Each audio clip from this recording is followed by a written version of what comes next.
Buenas tardes a todas, a todos y a todes. Aquí estamos. Esto es Veo desde el Cuadrado Gris, Barrio Obrero, Puerto Rico para el mundo. Y hoy tenemos una comunicación en directo con Virginia, con Estados Unidos, con un artista. Ana, contanos un poquito. ¿Cómo estás, Ana? Hola, bienvenidos a todos hoy a esta entrevista que vamos a hacer con Paul Thulin Jiménez. Thulin es mitad estadounidense, mitad puertorriqueño y nos va a contar un poco sobre su experiencia de estar viviendo pues en la diáspora, cosa que yo también comparto con él. Ya está, del tiempo que yo estuve fuera viviendo en Estados Unidos, también yo nací allí. De padres puertorriqueños, o sea que vamos a hablar un poco sobre esa idea de lo que es la diáspora. Y también con nosotros vamos a tener a Pedro Vélez. Pedro Vélez, ¿cómo estamos? Hola, saludos, ¿cómo están todos? Acércate un poquito más al micrófono en lo que... Aquí estamos. Ahí estamos, perfecto. ¿Cómo estás? Y todo ese efecto especial. De la ultratumba. Parece que se abrió el cajón y apareció Pedro. Y Pedro también es también de la diáspora, lo toca el tema y lo viví allá y regresé y pues... Ahí estamos y seguimos vivos. Exactamente, acá estamos. Y entonces tenemos en línea a Paul. Hi, Paul. How you doing? Hi. Welcome. Hey, everybody. Welcome to Puerto Rico. Oh, yeah. You want me to do it as the poster? Like, should I show my two hands with the what? Fingers pointing up? No. Okay, bienvenido and thank you for being with us. Okay, so Yeah. Well, yeah. Well, we have an exhibition that's gone up today. Obviously, it's opened right now for the public, and we're going to be opening that for the public following the restrictions, the COVID-19 restrictions. So we're going to talk about that at the end of the show. But anyway, I want to talk to you, Paul, and I want to talk to you about your return to Puerto Rico and how you decided to have an exhibition, because I understand that this is your first exhibition, your first solo exhibition here in the island, and what brought you back? Yeah, I came back to work on a project, I guess it was maybe 5 or so years ago. And I'd come a year before the hurricane hit. It was my first time back in about 10 years of not visiting. And that was because it had been a tragic accident happened with my cousin there. So I was kind of just dealing with that, and I stayed away and just didn't come to the island, I think, because of dealing with a tragedy. And but before the hurricane, about a year prior, I came for the first visit, and that was to settle that emotional kind of like journey. And then after the hurricane, I had already had plans on returning and making work about Puerto Rico after I came back for that first visit. And so I kind of came back based off of a tragedy, and then decided to make work about Puerto Rico once I came back, because it really, when I came back and had to deal with that, and I saw my other cousin, and all this emotion flooded me, and I realized there was a part of me that I'd kind of not fully... Yeah, because a lot of your work has to do with genealogy, with like, your origins, because you do have a side of your origins that you said was from what area? From Sweden, you said, I think it was. Yeah, my father's heritage is from Sweden, and then my mother's is Puerto Rican, and her family, I mean, they grew up in San Juan, and then moved around because their father was in the military, moved all around the world, and then met my father when she was 17 in Fort Knox, Kentucky, and my father was a lieutenant in the military, and her father was a sergeant in the military or whatever, and then that's where it kind of they joined. And I will say that was an unusual marriage. I think that happened a lot with young women in diaspora who met men in the U.S. that were in the military, and her culture was not fully adopted or accepted on my dad's side of the family, right. And they were pretty racist honestly, they were racist. You know, I love my grandparents, but they were racist. And so my mother had to hide that part of her life. And when I was little, we did make trips back to Puerto Rico, just me and her. And we would visit my cousins, and you know, sometimes I would stay there longer. You know, so I spent summers there. And but when we came back home, we couldn't talk about it, and it wasn't something we celebrated, and it was just something my mom and I did that was just kind of hidden. And so I was taught to hide being Puerto Rican, basically. You know, it was like. And that's something that happens a lot in diaspora. You know, you're kind of like, you're kind of thinking, you know, I need to fit in, and, you know, it comes with the age also, and it comes with, you know, with the people that you surround yourself with. You know, when you're in an area, especially, you know, that's mostly, mostly white. You know, to say it to, you know, to that extent. I was living in Fort Lauderdale. It's not Miami. You know, Miami's a completely different world.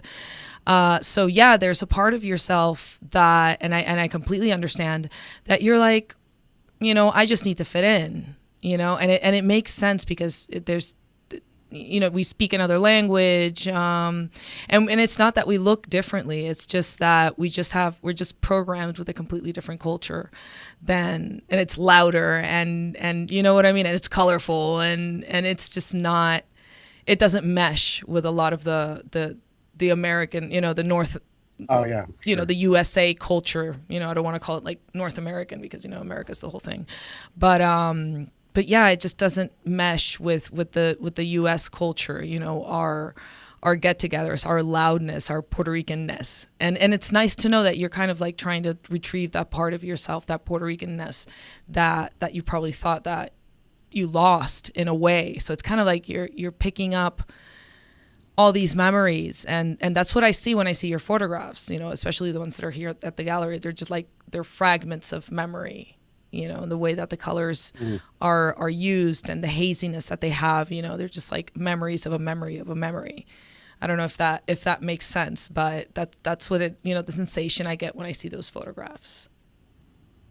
Yeah, I have a genre that I call doculiterary. So like part of the idea of when I went back was to document specific things, and the premise of this project started just with the idea of asking people, what does it mean to be Puerto Rican? And which is a very old question, you know, that's been asked for 100 years or more.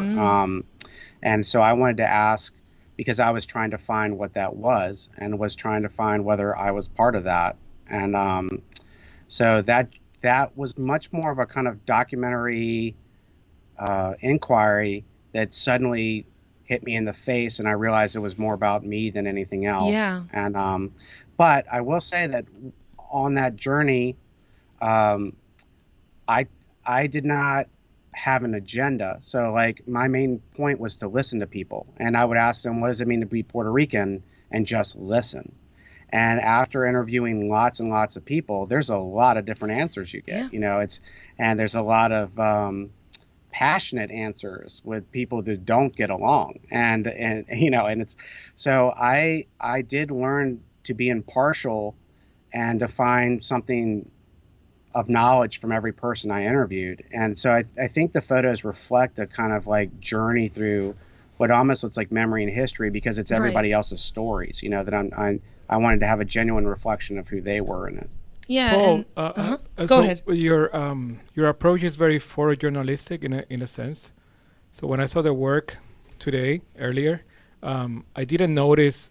It didn't feel like it was from an outsider telling this story. It felt like somebody from the island, not diaspora.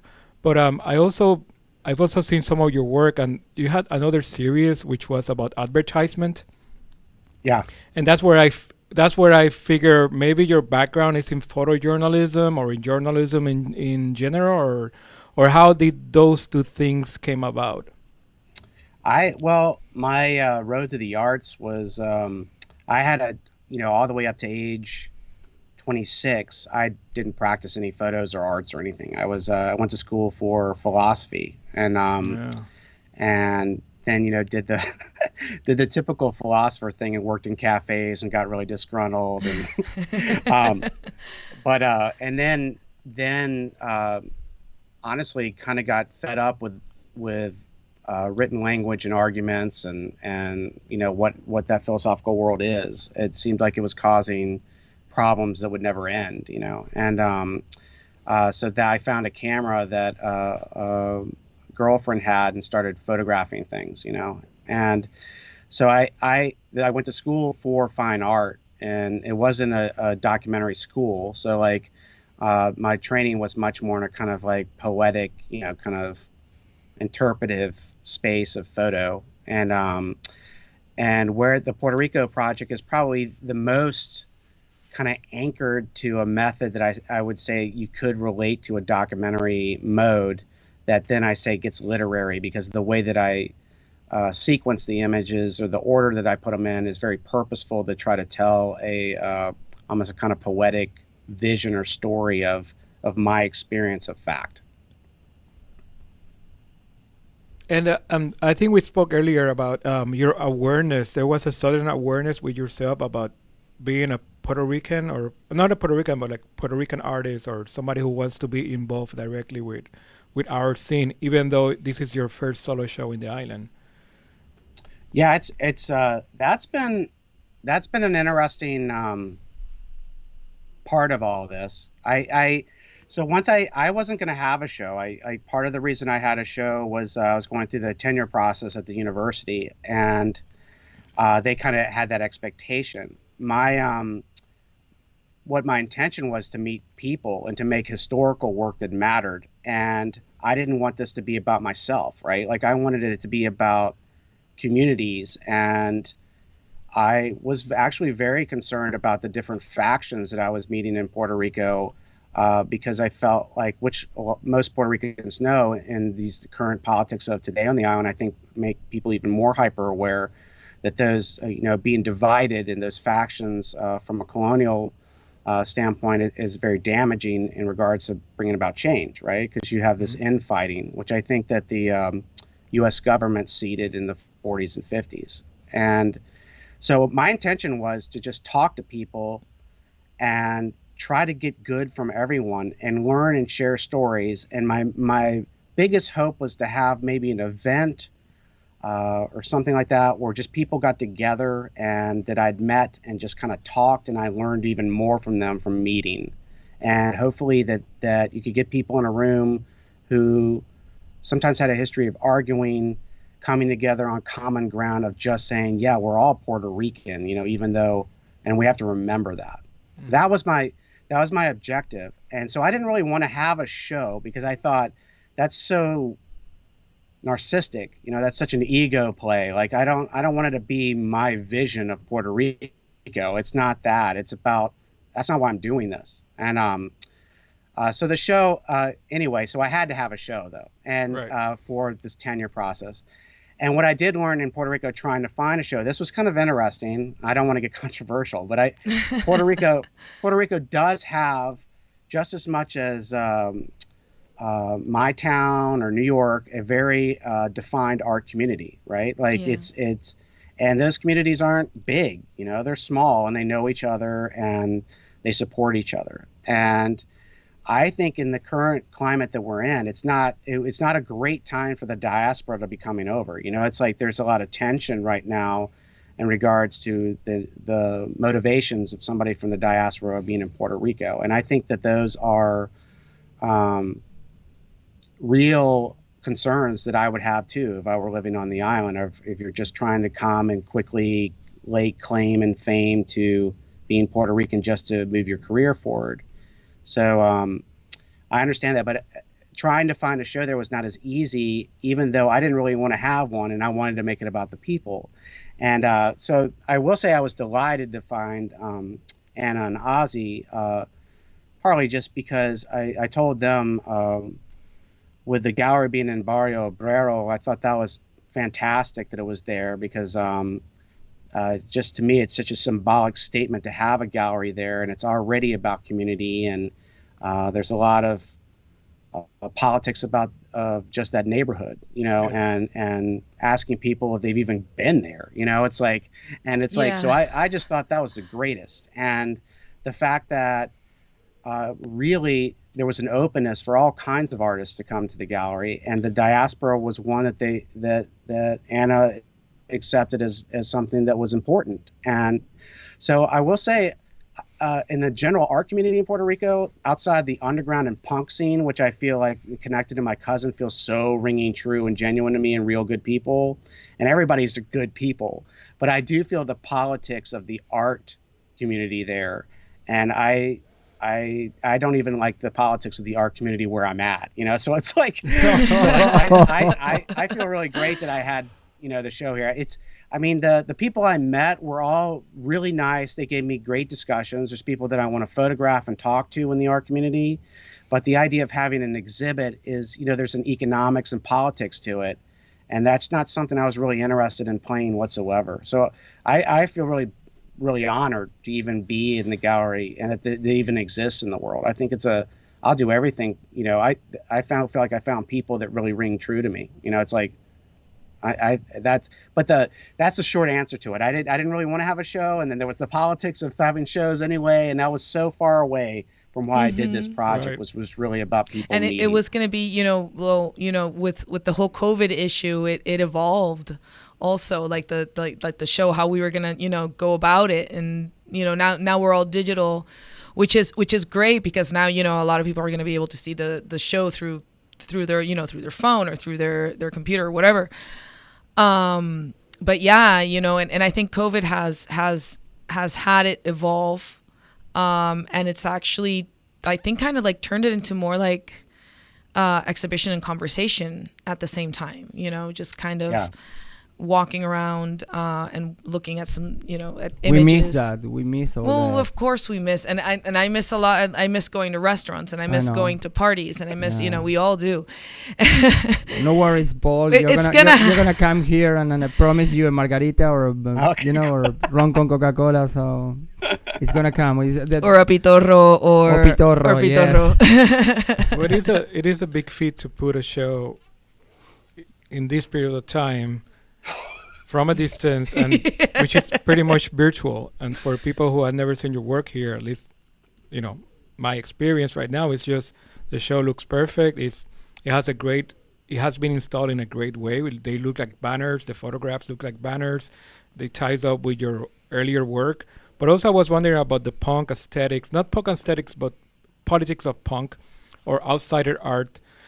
Being somebody who's not part of the scene, and I'm seeing that imagery and that look in your work also. I've been wondering about that. And there's this one character that is repeated on some of your photographs, which is a man who's playing a seashell, and I wanted to ask you about that person or that character. Is he a real person, or is he an outsider or part of another group of people which we haven't met before?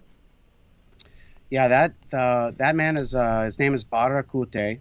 He lives on a top of a mountain in Utuado, and his identity, I think, orbits around being Taino. That's where he gets his power for his just breathing of life. That's what he is, and he's a very simple man. He lives very simply, and he lives in a little one-room shed, and he has solar energy and wind energy, and up in the mountains of Utuado, when the hurricane hit, he still had energy and power the day after. He survived it, and anyway, he's authentic. In the 70s, he walked across the island in Taino garb, and he looks really original when he wears the garb, and so he walked across. That was pretty popular. I think the conch shell, every time he goes to the ceremonial grounds, he'll bring the conch shell. They let him in. He doesn't have to pay, because he basically was there, I think, all through the 70s and 80s. And every time he goes there, he will blow it.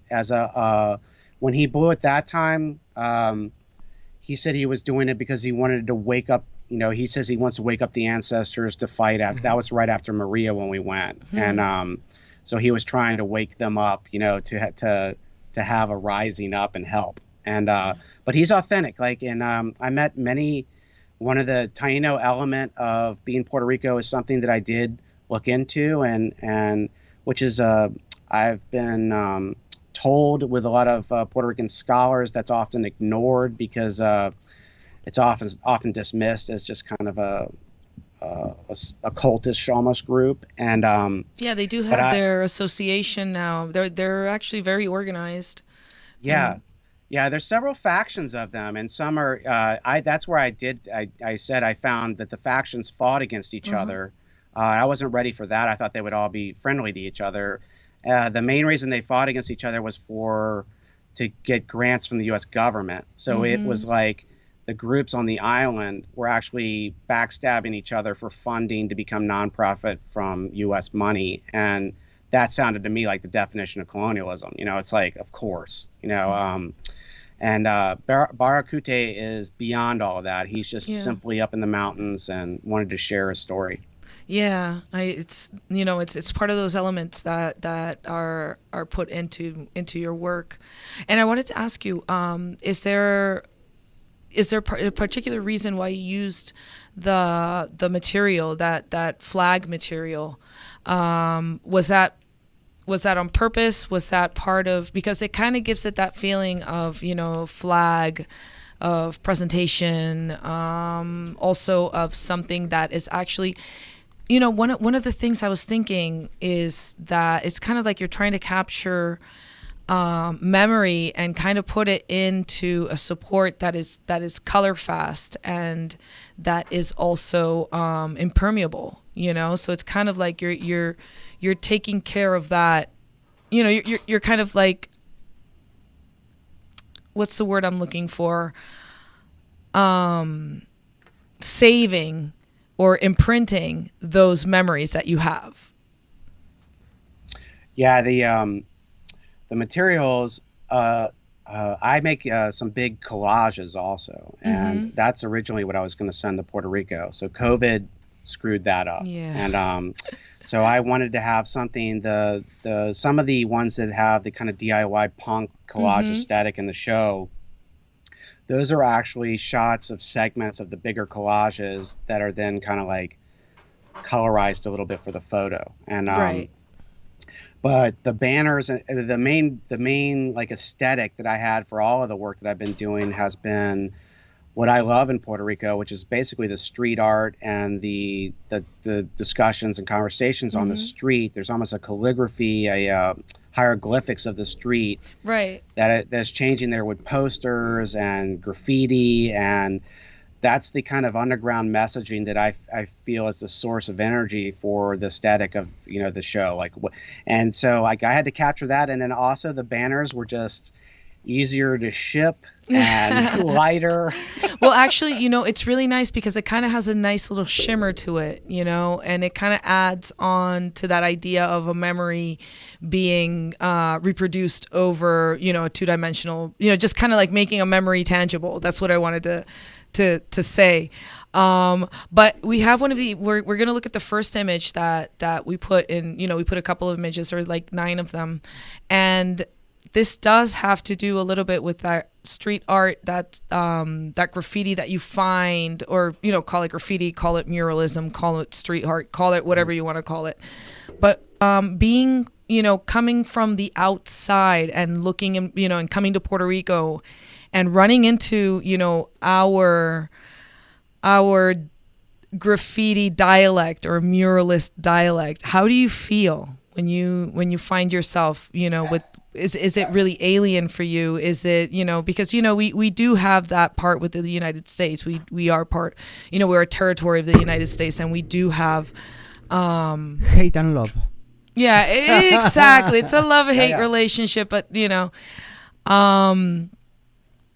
but how do you read it as a person that's coming from the outside? I mean, to me, being on the street and looking at, we lived in downtown Richmond here for years, and so I know all of the, I know what street life is of meeting people on the street and seeing them every day, and they maybe they don't have a home, but you know who they are, right? And you see them every day, and and you see the graffiti change, and you see a window break, and then a window be fixed. So you see these kind of like long stories of the street being told through subtle signs that you see on scars of buildings and people. And so when I went to Puerto Rico, that was part of my way of looking photographically anyway. Like, I feel like you can find certain messages there. And so when I go, I there's several types of street art there, I think, or muralism, like you said, or just graffiti or spontaneous just tagging. And some of it's very, very professionalized. It's, hooked up to the festivals that they've had there. And then others, like this particular photo, were done in that place, and then they're altered over time by other interventions. And I just find them amazing. Like, I think all cities in that regard, all places have those stories on the street, but Puerto Rico is so rich in it. And I believe that is an element of colonial communication, that it's coming in channels and forms that are constantly in flux and adaptive, and the street is perfect for that. It's great. And then when I come, I try to come when there's not a pandemic. I've been coming at a rate about every 5 months, and there's new material every time I come. It's like it keeps changing. And I thought, if you do that for 20 years, it's going to be pretty interesting, the archive you have of how the street was communicating and talking. And I will say that a lot of my understanding about that, and Pedro said something that means the world to me, and that was that it seemed like the work might have come from someone who wasn't just from the diaspora. And part of that, I think, is because my main goal is to listen. And then the second part is there's who I call my second mother, Berta Vondo, whose family was in the independence movement, and she's, I don't want to say how old she is, but she could easily be my mother. And she became probably one of my best friends. I did not know her. She was a cousin's mother-in-law, and I needed a place to stay the second time I came for an extended time. So she was very artsy, and her family had been poets. And like I said, her father and mother were in the independence movement and poets. And I befriended her, and the two of us just hit it off unbelievably. And she pretty much just schooled me in, the history of Puerto Rico, and answered every questions. People that I wanted to meet, she helped me reach out. And then my cousin Blanco, that you guys know, is a fairly well-known punk musician, original 90s punk band and still doing it, originator. And his friends and the connections and the way he sees Puerto Rico coming from that side of it is very knowledgeable too. So I think that I had access to some things in regards to authentic Puerto Rican visions of what the history is and culture is, that I didn't make an impression on. I learned from people that I love. Paul, the photo of Berta, which is one of her last names is Vélez, by the way. Is it from Carpeta? Yeah. Right. Yeah, and that one, the one I'm trying to remember. You're talking about the one where she's holding up the carpeta. Yeah. You see a picture of her. Yeah. That's her carpeta. And what's interesting about that the picture that the FBI had on there, that's not even her. They had they took a picture of her sister and got the files mixed up. Oh no! So her carpeta had the picture of her sister on it. Oh no! Yeah. What's Juanco's band? Is it Diente Perro or? Yeah, that was the original band, and then and now they're Mundo Roto. Yep. Which is their new band. Because I think I had I don't know, in 2007 I had a show in Santurce and Diente Perro played. Oh, he wasn't in that band. He was why am I blanking on his band? He's gonna kill me. I'm just blanking. Just Lo Podrido. Oh, Lo Podrido. Okay. Oh, that's even better. That's even better. Yeah, if I had forgotten that, I was just gonna be scum. That was his first band, the one that got that was really well known, and then Mundo Roto is his new project, which is really great too. Okay, cool. Pasemos a la próxima. Yeah, this is so this photograph right here, when I saw this one and now seeing it, in a smaller size, it kind of reminded me of kind of like that between memory and a dream. where color just kind of, fades and you kind of have like pieces of that idea. Can you tell us a little bit about this photograph? Yeah, I this is a friend of mine's mother, Javier, who grew up in San Juan and basically had gone and lived in somewhere in Florida, and then had to come back to take care of his mom after the hurricane, which is I think there's a lot of stories there that are like that. And but this is his mom. We took her to the beach, and then the aesthetic you're talking about, there's a kind of I've done this for the last project that I told you about the project on about my father's family. I had taken on a kind of what I call like a film aura aesthetic, where I allow like dust and overexposures and film being developed incorrectly be shown as part of the fact of a photograph. And I do it in two ways. One, to not hide, to accept imperfections as a kind of poetic voice. And then also, as for a painterly kind of reason, it's very anti fact and photo, a much more kind of like just much more of a painterly concern for how I'm treating photos. Right. Yeah. So that's how I felt it looked like. Yeah. Yeah. That's why, this photograph, that's why I like this photograph so much. It's just kind of has that painterly type feel to it, and just kind of like those saturation of colors. And I like the idea of, and I don't, and it's true. I mean, you're developing film incorrectly, but all of a sudden these things happen, and it gives you that feeling and that kind of like that emotion of loss and nostalgia, even though, her face and the way she's standing could emit those ideas. But I think just the way that the emulsion has been set, and the way that the colors have been saturated just adds on to it. But there you can see her face, and you can sense the person. But there are other photographs in the show, which it looks like, it seems like you're hiding the image. Yeah, I think there's one with that technique. Let's see in the next one. I think one of the next one has one. Here, I mean, obviously here he's done that. I mean, it's a little darker, but go a little forward also. And there's another one in. Keep going. There you go. Yeah, that one. There. Go back. The last one. That one. Yeah. There we go. This one? Yeah. Yeah, that one. That took a while to get to, like, artistically, and so I used the surface. Like I very much. I mean, I don't want to jump into my art speak, but it's like I very much care about the material of analog, and as just fact, as this like stain and scratch and time.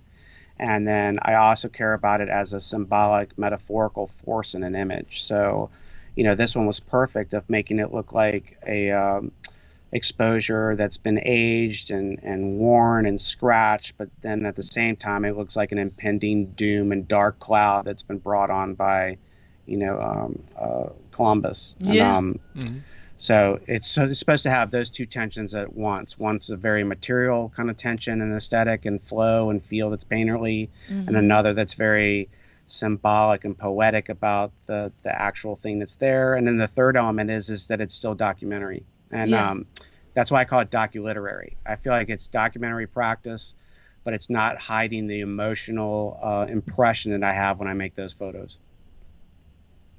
So you're placing yourself in that realm of between journalism and being objective or subjective. Yeah, right. Exactly. I like the one where Ozzie, look for the one with Maria on it, because I think that's something that's. See, that's another one that's blurred. Go back. That one. Is that where Barracuda was? No, that was, we were down, it was another ceremony ground. I forgot the name of it, where it's near Ponce. And probably Dives. Oh. Yeah, and that was a hut that they recreated, and the haze that's in there, I added. So the project, I do most things now digitally and add film artifacts to them. Whereas when I did my project earlier with my dad's side of the family, it was a book called Pine Tree Ballads. I did a lot of that in film, and kind of got this aesthetic from film. So the era that I was taught photography was all film, so I know how it speaks. And so that, this was added, but it was trying to kind of create this kind of fog that you didn't know if it was fog or memory or smoke, and it's being burned down, by Spaniards. You don't know. So it's like, it's just supposed to have a mystique to it in that regard. And I do hide fact and try to keep things on the periphery so that there's still like a what do you call, like ambiguous kind of reading to it that energizes it so you look longer. Yeah. I mean, it's really weird because when you first look at it, it's very hazy, and it kind of materializes in front of you little by little, and then all of a sudden you realize, the shape that it has and what it could represent. And that mystery that you have in it just makes it very, it makes it very dynamic. Something that's a still, it does make it dynamic.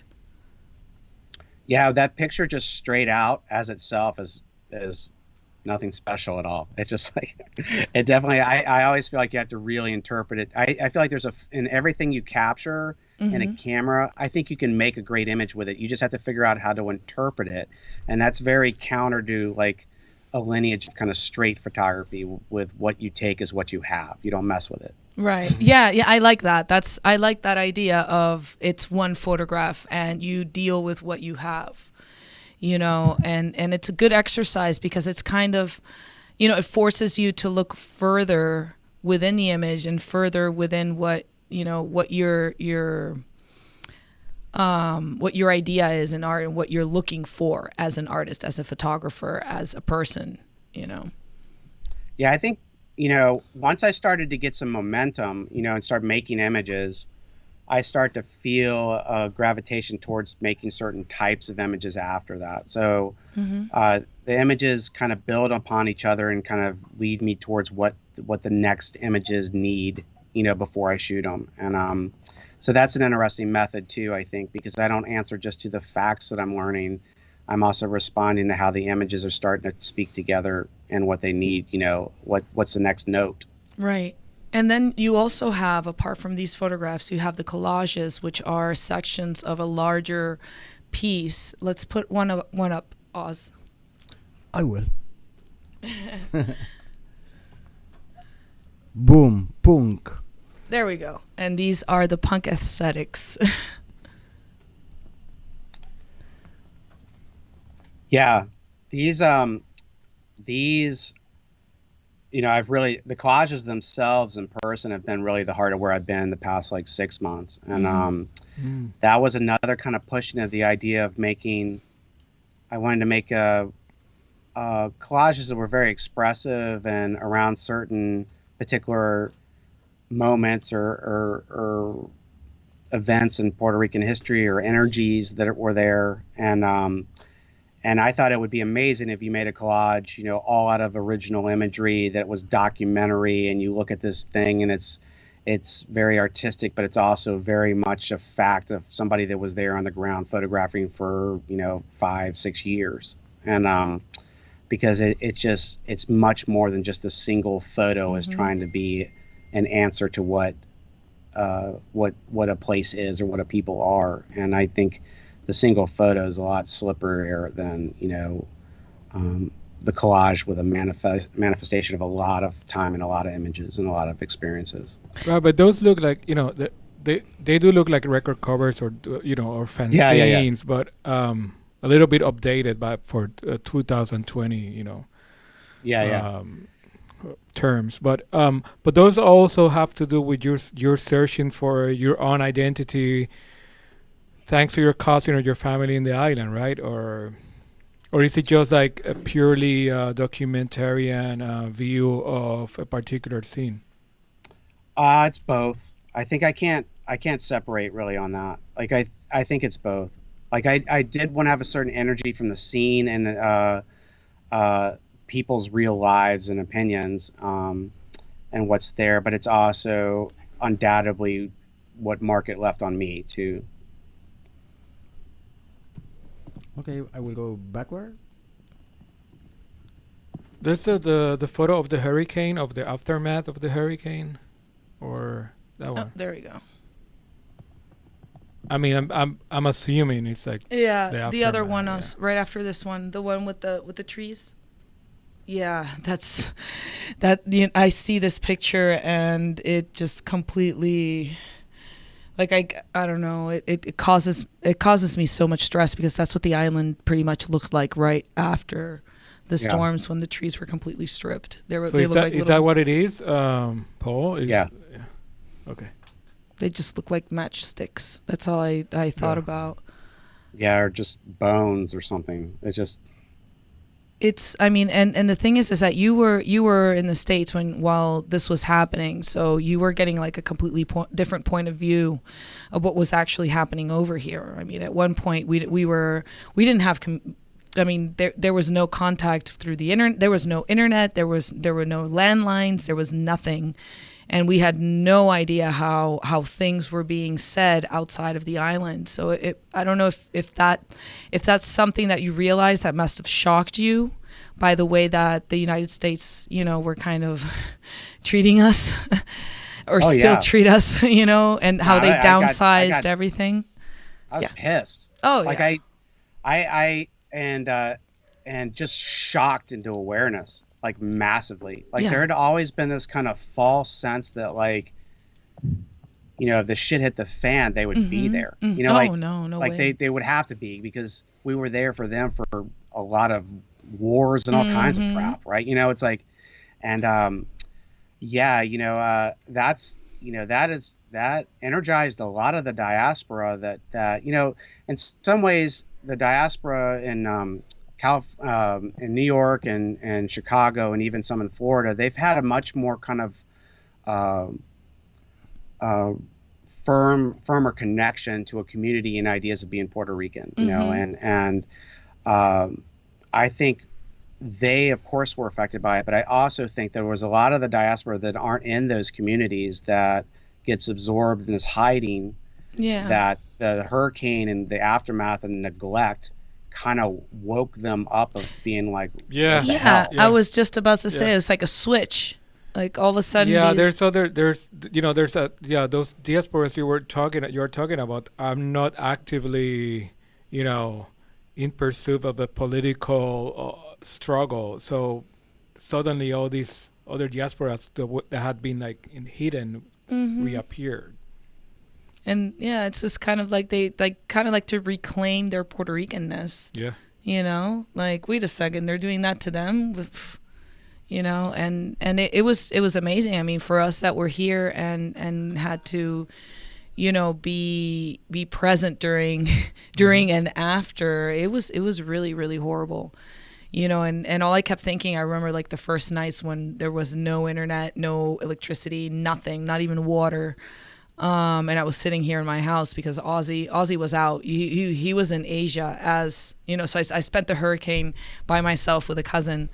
And I was in China. Yeah, you were in China. But unfortunately, because then when I came back, I went through Washington, D.C. and I could buy some solar panels and a battery and some sort of things to put together light at night and also internet. So and then the airline didn't want to do it for free, even though we were in trouble. This was an emergency, and they were like, "No, we're going to charge you for the." American Airlines were saying like, "No, that was 2 weeks ago." But I exactly. Yes, and I said to them, fine. I mean, but we are in the middle of the problem right now. We need help. I'm so for flying with American Airlines. Insane. I know. It's like there was just no type of like and I'm not saying that, everyone had to be like, "Oh, poor them," but I mean, we were without electricity for 5 months. I'd love to see other people in the United States without electricity for 5 months and see how they deal with it. Come on. They get angry just because of a mask. Take their light away. You see how that blows up. Yeah, I mean,